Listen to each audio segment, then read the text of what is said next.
Hello guys, कैसे हैं आप सब। आज मैं आपके लिए हमारे विशाल की एक्टिंग वाली फिल्म मगुडम की पूरी कहानी लेकर आया हूं। इस फिल्म की वन लाइन स्टोरी ये है कि विशाखापत्तनम हार्बर एरिया में अपना झंडा गाड़ने वाला एक बहुत बड़ा गैंगस्टर लिंगा, वहां उसी का कानून चलता है।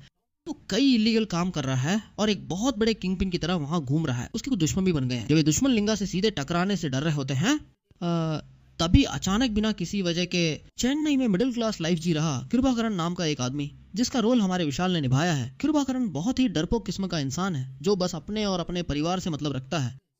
एक साधारण सी जिंदगी जी रहे कृपाकरण का अपनी जिंदगी में बस एक ही सपना है, वो कैसे भी करके अपने लिए एक खुद की कार खरीदना चाहता है। यही उसकी इच्छा है। बहुत मेहनत के बाद कार खरीदने पर कृपाकरण अपनी फैमिली को लेकर एक ट्रिप पर निकलता है। उस ट्रिप के दौरान रहस्यमय तरीके से उनकी कार का एक्सीडेंट हो जाता है। उस एक्सीडेंट में कृपाकरण अपनी पत्नी को खो देता है। इस एक्सीडेंट और विशाखापत्तनम के बड़े गैंगस्टर लिंगा के बीच कोई गहरा कनेक्शन है।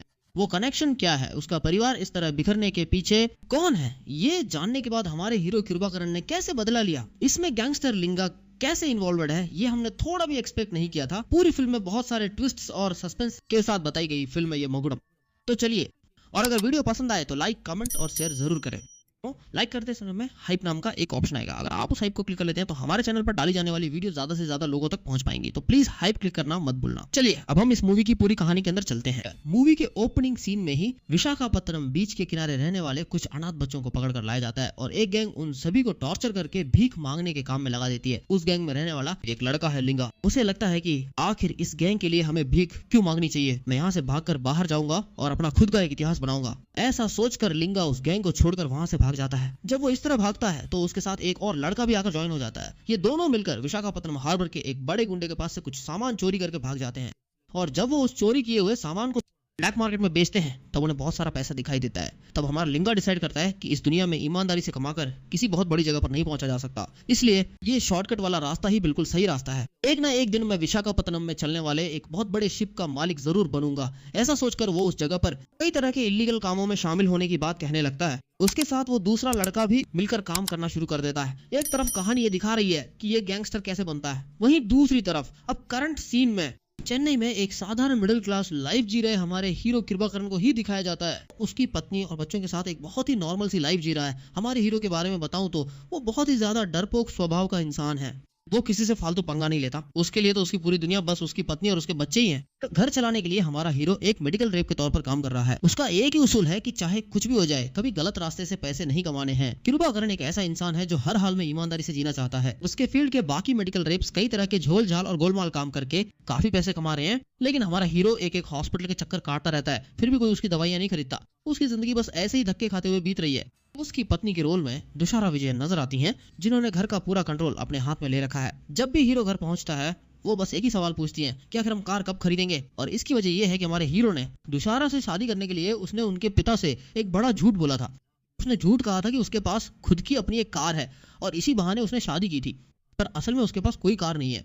तो पिछले 10 सालों से वो अपने ससुर को बेवकूफ बनाने के लिए पड़ोसियों की कार लाकर अपने घर के बाहर खड़ी कर देता है और किसी तरह काम चला रहा है। पर आखिर कब तक ऐसे ही चलेगा। उसकी पत्नी साफ साफ कह देती है कि मुझे नहीं पता आप क्या करेंगे, पर हमें अब अपनी खुद की एक नई कार लेनी ही होगी। अब हीरो भी मान जाता है और अपनी पूरी फैमिली को लेकर एक एक करके कई अलग अलग कार शोरूम्स के चक्कर लगाने लगता है।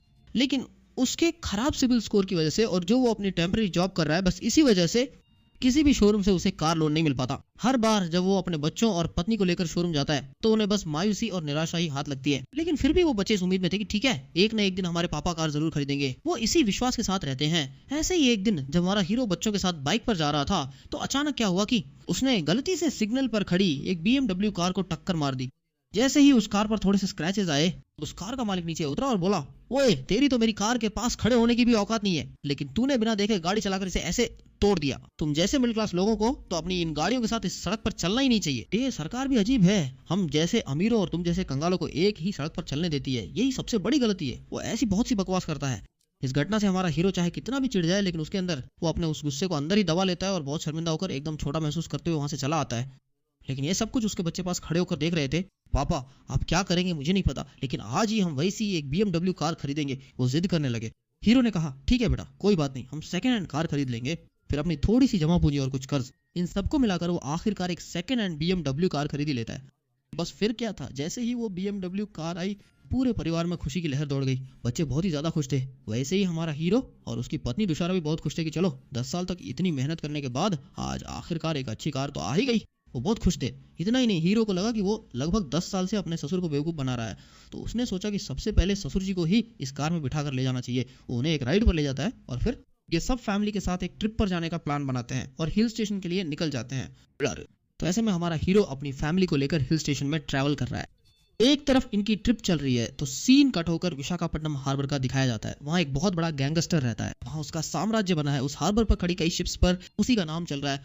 वो उस हार्बर का किंग पिन बनकर राज कर रहा है। ये कोई और नहीं बल्कि वही लड़का है जो फिल्म की शुरुआत में 1965 में उस भिखारी से बचकर भागा था, जिसने कहा था कि मैं इस जगह पर अपना एक बहुत बड़ा साम्राज्य खड़ा करूंगा। वो लड़का लिंगा है। जी हाँ, वही आज बड़ा होकर एक बहुत बड़ा गैंगस्टर बन चुका है और राज कर रहा है।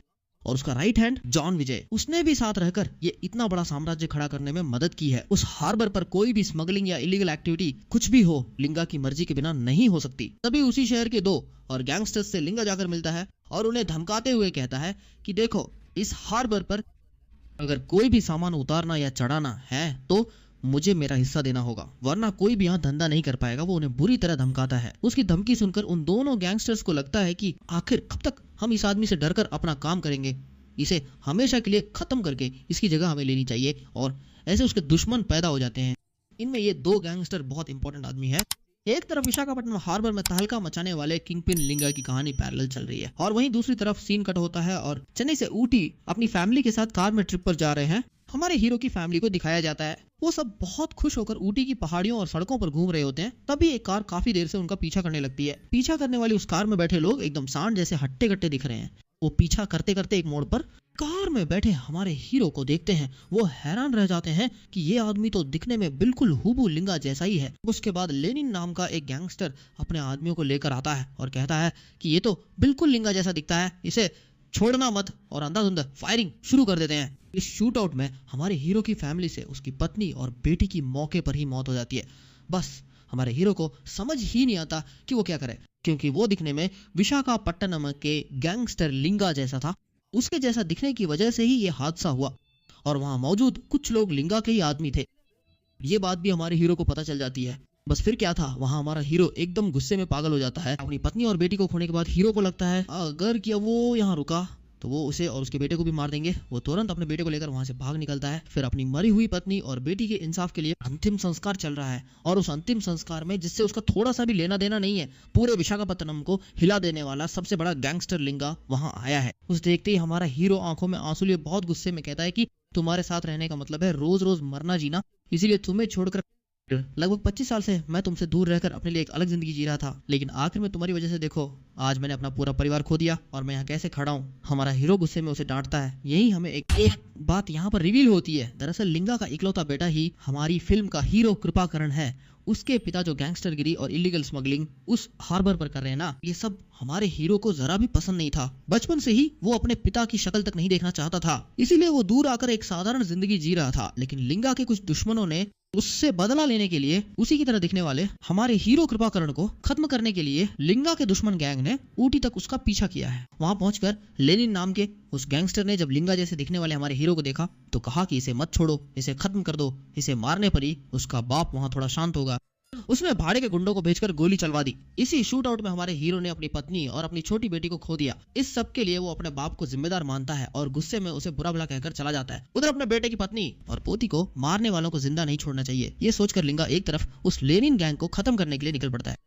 इसी बीच लिंगा का खास दोस्त जॉन विजय हमारे हीरो के पास आता है और कहता है तू बचपन से अपने बाप को गलत ही समझता रहा है, जैसा तू सोचता है उतने बुरे आदमी नहीं है बेटा, वो असल में कैसे इंसान है ये तू थोड़ा जान ले। और फिर एक फ्लैशबैक शुरू होता है। उस फ्लैशबैक में लिंगा और जॉन विजय 80s के दौर में विशाखापट्टनम के एक बहुत बड़े डॉन के नीचे काम करते आ रहे थे। उनके कंट्रोल में वहां एक फिश मार्केट था। उस पूरे फिश मार्केट में कई औरतें, कई परिवार और गरीब लोग मछली का बिजनेस करके अपनी गुजर बसर कर रहे थे और अपनी जिंदगी चला रहे थे। लेकिन बाहर की दुनिया के लिए वो बस एक मामूली फिश मार्केट था। उस मार्केट का इस्तेमाल करके वो डॉन, जिसके लिए लिंगा काम करता था, कई इलीगल काम करता था, खास तौर पर ड्रग्स और हथियारों की स्मगलिंग जैसे काम वो कर रहा था।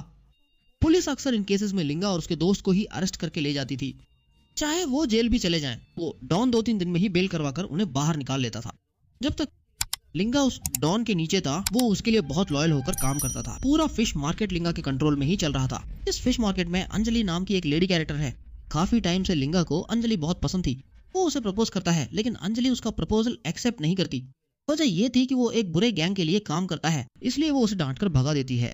फिर भी लिंगा हार नहीं मानता और लगातार अंजलि के पीछे घूमता रहता है। अंजलि, जो लिंगा को पूरी तरह नहीं समझती थी, उसे वहाँ के लोगों से कुछ बातें पता चलती हैं कि बाहर से देखने में वो भले ही रफ एंड टफ लगता हो, लेकिन असल में उसका दिल बहुत साफ है। वो अपनी कमाई का ज्यादातर हिस्सा वहाँ के गरीब लोगों पर ही खर्च करता है। वो खुद किसी गलत काम में इन्वॉल्व नहीं है। वो तो बस अपने मालिक उस डॉन के लिए लॉयल है, वरना वो बहुत ही नेक इंसान है। जब कई लोगों ने उससे ऐसा सर्टिफिकेट दिया तो उसने सोचा कि चलो ठीक है। अंजलि भी उसका लव प्रपोजल एक्सेप्ट कर लेती है। दोनों की शादी हो जाती है। लिंगा और अंजलि की शादी के बाद उन्हें एक बहुत ही प्यारा और सुंदर बेटा होता है। वही बेटा आगे चलकर हमारी फिल्म का हीरो बनता है, जिसका नाम है किरुबाकरन। अब लिंगा के फैमिली मैन बनने के बाद वो अपने डॉन के लिए बार बार जेल जाना धीरे धीरे कम कर देता है, और उसी वक्त वो डॉन उस फिश मार्केट का इस्तेमाल करके कई इलीगल काम कर रहा होता है ना। इन सब बातों का लिंगा को अंदाजा तक नहीं था, लेकिन अंजलि के जरिए एक पॉइंट के बाद उसे पता चलता है कि देखो, जैसा तुम सोच रहे हो तुम्हारा बॉस वैसा कोई दूध का धुला नहीं है। उस फिश मार्केट की आड़ में वो कई गलत और चोरी के काम कर रहा है, और इसीलिए वो तुम्हें बार बार जेल भेजता रहता है। किसी भी दिन फ्यूचर में फिश मार्केट में काम करने वाली औरतों को उसकी इलीगल एक्टिविटीज की वजह से बहुत बड़ा खतरा होने के काफी चांसेस हैं। प्लीज इसे रोकिए। जब अंजलि ने ऐसा कहा तो हीरो ने फैसला किया कि अब इस मार्केट में कोई भी गलत काम नहीं होना चाहिए। उसने डॉन के आदमियों से साफ कह दिया और सब कुछ रुकवा दिया। उसने कहा कि इस मार्केट में अब कोई भी इलीगल काम नहीं चलेगा। ये सुनते ही डॉन को बहुत गुस्सा आता है। अगले ही सीन में पुलिस लिंगा को अरेस्ट करके ले जाती है। वैसे तो जब भी पुलिस उसे अरेस्ट करके ले जाती थी, वो 2 ही दिन में बेल पर बाहर आ जाता था, और उसकी वजह उसका बॉस ही होता था। लेकिन इस बार उसे जेल के अंदर ही रखा गया है, उसे रिलीज ही नहीं किया जा रहा। और जब देखा कि इसके पीछे कौन है, तो पता चला कि वो उसका बॉस ही है। हीरो को जेल भेजने के उस गैप में वो उस फिश मार्केट को ही खाली करने का फैसला कर लेता है। इसकी वजह यह है कि जिस सुबह पुलिस लिंगा को अरेस्ट करके ले गई थी, उसी सुबह लिंगा के मालिक उस डॉन को छुड़ा कर लाए थे और ऑर्डर दिया था कि अब से उस फिश मार्केट में कोई भी गलत काम नहीं होना चाहिए। वो सोचता है, ये क्या कर रहा है, क्या ये आदमी पागल हो गया है? जो हमारे लिए जेल जाकर आता है वो अब हमसे ही सवाल कर रहा है। ये सब उस मार्केट की वजह से ही है ना। तो डॉन तभी फैसला कर लेता है कि आज वो उसे सबक सिखा कर रहेगा। इसीलिए हमेशा की तरह पुलिस हमारे हीरो को एक झूठे केस में अरेस्ट करके ले जाती है, जैसे वो पहले भी उसे अरेस्ट करके ले जाते थे, ताकि इस बीच वो उस मार्केट को तहस नहस कर सके, वहां रहने वाले सबको वहां से हटा सके और पूरे मार्केट को अपने कंट्रोल में ले सके। उसने एक बड़ी गैंग भेजी है। ये बात हमारे हीरो को उसकी वाइफ अंजलि के जरिए पता चलती है। जैसे ही वो स्टेशन से बाहर आता है, हीरो को एक टेप रिकॉर्डर मिलता है।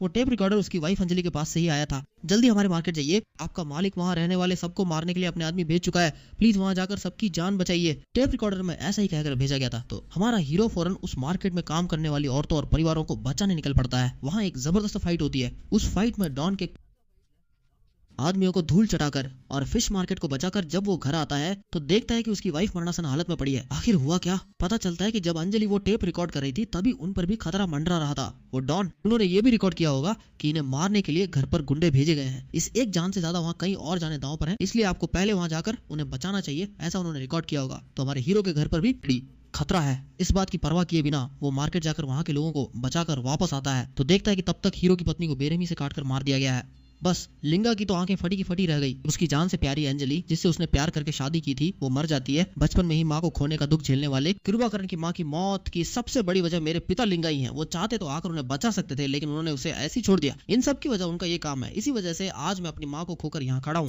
अब इस आदमी के साथ मुझे बिल्कुल नहीं रहना, इसकी शक्ल भी नहीं देखनी। ऐसा सोचकर बचपन में ही किरुबाकरन अपने पिता को छोड़कर अलग हो गया और चेन्नई में एक साधारण मिडिल क्लास लाइफ जी रहा था। जब जॉन विजय ये सारा फ्लैशबैक हीरो को सुनाकर खत्म करता है तो कहता है, जैसा तू सोच रहा है, तेरे पापा उतने बुरे आदमी नहीं है यार, उन्हें समझने की कोशिश कर। जॉन विजय हीरो को ये सब समझा रहा है, फिर भी हीरो को अपने पिता पर अब तक रत्ती पर भी यकीन नहीं हो रहा। मुझे पता है मैं जो भी कहूँ तू उस पर यकीन नहीं करेगा, लेकिन कुछ भी करने से पहले अपनी माँ का रिकॉर्ड किया वो टेप सुन ले। ये कहकर वो टेप चला देता है। उस टेप में अंजलि की बातें सुनकर हीरो भावुक हो जाता है और उसकी आंखें भर आती हैं, क्योंकि पिछले लगभग 25 सालों से वो अपने पिता को समझे बिना ही उनसे दूर रहकर अपनी जिंदगी जी रहा है। पर असल में उसके पिता गैंगस्टर्स में भी एक नेक इंसान थे। वो ये सब वहाँ के लोगों के लिए ही कर रहे थे। ये बात अब उसे समझ आने लगती है। तो हमारा हीरो पूछता है कि इतने सालों तक ये सब मुझसे क्यों नहीं बताया, तो जॉन विजय कहता है, नहीं यार, तेरे बाप लिंगा ने ही मना किया था कि तुझे कोई भी सच न बताया जाए। उसकी नजर में वो एक विलेन है। वो चाहता था कि तू उससे दूर ही रहे। इसकी वजह यह है कि वो आज भी अपनी माँ की मौत के लिए खुद को ही जिम्मेदार मानकर बहुत बुरा फील कर रहा है। इसलिए वो चाहता था कि तू उसे छोड़ के एक नॉर्मल लाइफ जिए। तेरी नजर में वो हमेशा खुद को एक विलेन ही दिखाना चाहता था, क्योंकि वो इस बात पर अड़ा था कि तू किसी भी हाल में इस लाइन में ना आए। जब जॉन विजय हीरो को लिंगा के बारे में ये सब बातें बताता है तो यहाँ हमारा हीरो सोचता है कि इतने सालों तक उसने अपने बाप को क्यों नहीं समझा, और वो बहुत ज्यादा भावुक हो जाता है। सीन कट होता है और दूसरी तरफ लिंगा के कई दुश्मन बन चुके हैं। वो सब लिंगा की जगह लेना चाहते हैं। हार्बर पर उसी का कानून चलता है और वो एक बहुत बड़ा किंग पिन बनकर वहाँ राज कर रहा है। ये बात वहाँ के बाकी गैंगस्टर्स को बिल्कुल पसंद नहीं आ रही। इसकी वजह यह है कि लोगों को धीरे धीरे खत्म करने वाले इन ड्रग्स और बाकी नशीली चीजों के एक्सपोर्ट इंपोर्ट को हमारे लिंगा ने पूरी तरह से रोक रखा है, क्योंकि उसके हिसाब से लोगों को नुकसान पहुंचाने वाली कोई भी चीज हमें उन्हें नहीं देनी चाहिए, चाहे उससे कितने भी करोड़ों रुपए क्यों ना आए। वो बिजनेस उसे बिल्कुल भी नहीं होने देना चाहिए और ना ही दूसरों को करने देना चाहिए। इस पर वो अड़ा रहा।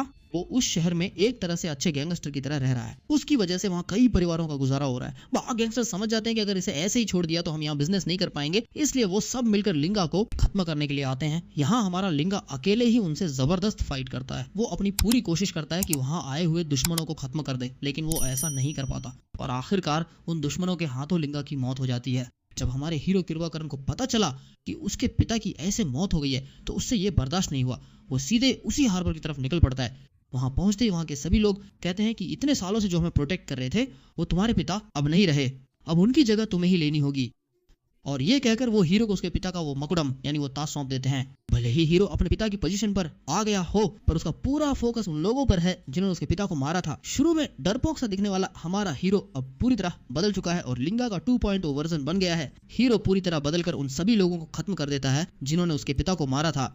वहां तबाही मचाने वाले सभी गैंगस्टर्स का सफाया करने के बाद वो उन लोगों से कहता है जिन्होंने उसे उसके पिता की जगह बिठाया था कि भले ही मेरे पिता ने आप सबके लिए अच्छा किया हो, पर दुनिया की नजरों में वो एक बुरे गैंगस्टर ही थे। गैंगस्टरिज्म करके भला करना भी कोई सही रास्ता नहीं है। मैं इस पूरे सिस्टम को ही जड़ से खत्म कर दूंगा। सब कुछ खत्म करके वो कहता है कि अब आप सब एक नॉर्मल लाइफ जिए, और ऐसा कहकर वो वहां से थप्पायन को साथ लेकर वापस चेन्नई आ जाता है और एक आम जिंदगी जीना शुरू कर देता है। और इसी के साथ ये फिल्म खत्म होती है। तो दोस्तों, फिल्म मगुडम पर मेरा ये वॉइस ओवर आपको जरूर पसंद आया होगा।